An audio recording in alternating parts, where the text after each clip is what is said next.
Так книга, письма со слов, но силы. Страница 21.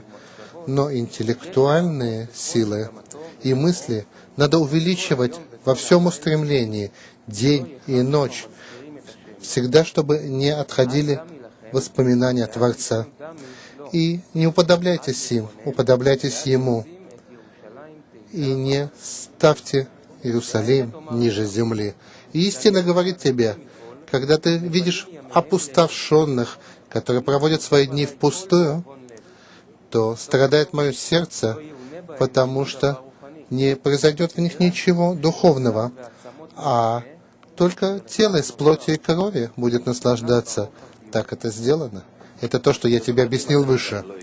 То есть это значит, что если человек не дает себе отчет в точке в сердце, то процесс того, что тело страдает и выясняются решимоты, он продвигается, это обычный процесс.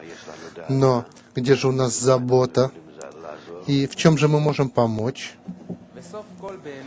А каждая скотина будет зарезана в конце. И без ума все похожи на животных.